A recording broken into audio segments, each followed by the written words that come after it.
ত্রয়োদশ জাতীয় সংসদ নির্বাচন একেবারেই সন্নিকটে, প্রচার প্রচারণায় ব্যস্ত সময় পার করছেন প্রার্থীরা। তবে সিলেটে একটু ব্যতিক্রম, সিলেটের বাংলাদেশ কমিউনিস্ট পার্টি সিপিবি মনোনীত সিলেট ১ আসনের প্রার্থী আনোয়ার হোসেন সুমন তিনি কিন্তু অনশনে বসেছেন, প্রতিবাদী অনশন করছেন সকাল থেকেই।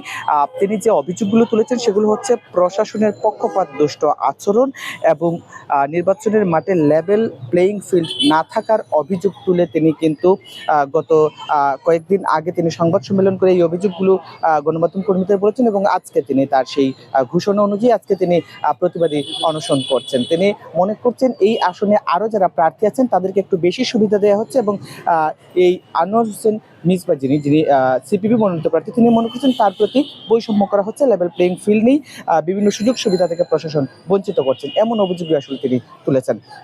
আমরা একটু কথা বলতে চাই তার সাথে এবং জেনে নিতে চাই আসলে তার অভিযোগগুলো। এই যে আপনি প্রতিবাদী অনশন করছেন, কতক্ষণ পর্যন্ত এই অনশন চলবে এবং আসলে আপনার স্পেসিফিক অভিযোগগুলো কি?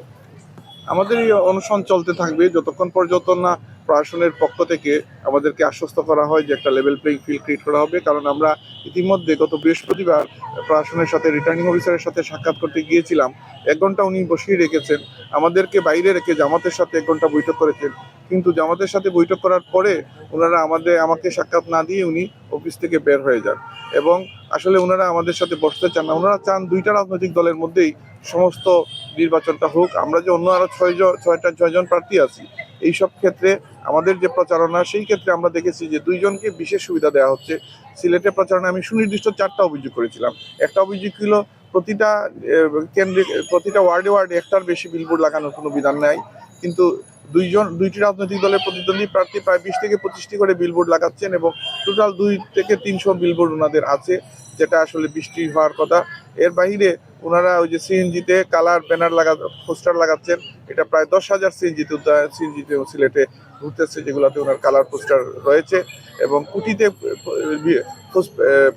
ফেস্টুন লাগানোর কথা না, কুটিতে ওনারা ফেস্টুন লাগাচ্ছেন এবং এই যে জনসভাকে কেন্দ্র করে ওনারা ব্যাপকভাবে কালার ব্যানার ব্যবহার করছেন। অথচ আমি বিধিসম্মতভাবে বিলবোর্ড সংক্রান্ত 14 নম্বর যে আইন সেটা যথাযথভাবে মেনে 20টি বিলবোর্ড আমি লাগিয়েছিলাম, এগুলো ওনারা খুলে নিয়েছেন। কিন্তু কেন খুলে নিয়েছেন, কে খুলে নিয়েছে, কিছুই ওনারা জানাচ্ছেন না। ফোনে একবার এক কথা ওনারা বলতেছেন। সে থেকে আমাদের মনে হয় যে আমাদের যে প্রচারণা, বেশ করে এই 2 জন প্রার্থীর বিপরীতে, আমি যেহেতু শ্রমজীবী মেহনতি মানুষের আন্দোলনের সংগ্রামের সাথে গত 32 বছর সিলেটের রাজপথে ছিলাম এবং তাদের মধ্যে একজন অত্যন্ত জনপ্রিয়তা আমাদের গড়ে উঠেছে এবং সিলেটের প্রায় 70% জনগণ এখনো ভোটার প্রতি অনগ্রাহী আছেন।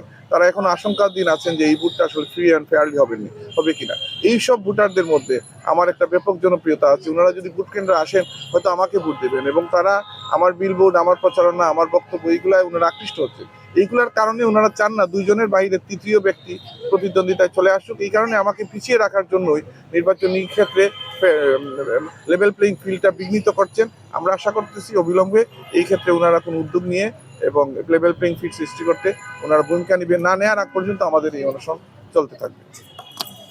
ধন্যবাদ। কথা বলছিলাম মোহাম্মদ আনোয়ার হোসেন মিসবা, যিনি বাংলাদেশ কমিউনিস্ট পার্টির সিলেট 1 আসনের প্রার্থী এবং যার প্রতীক হচ্ছে কাছে। তিনি অভিযোগ করেছেন আরও যে প্রার্থী আছেন তারা ঈর্ষান্বিত হয়েছেন এবং প্রশাসন এই 2 জন প্রার্থীর প্রতি পক্ষপাত দুষ্ট আচরণ করছে এবং এই প্রার্থীর প্রতি বৈষম্য করছেন। সিলেট 1 আসনের রিটার্নিং অফিসারের প্রশাসন কোন প্রার্থী নির্বাচনে আচরণ বিধি লঙ্ঘনকে প্রতিহত না করে বিধি বহির্ভূতভাবে কাস্তে মার্কার বিলবোর্ড অপসারণ, নির্বাচনী প্রচারণা বাধাগ্রস্ত করা এবং লেভেল প্লেইং ফিল্ড না থাকাই আসলে প্রতিবাদী এই অনশন করছেন সিপিবির সিলেট 1 আসনের প্রার্থী মোহাম্মদ আনোয়ার হোসেন সুমন।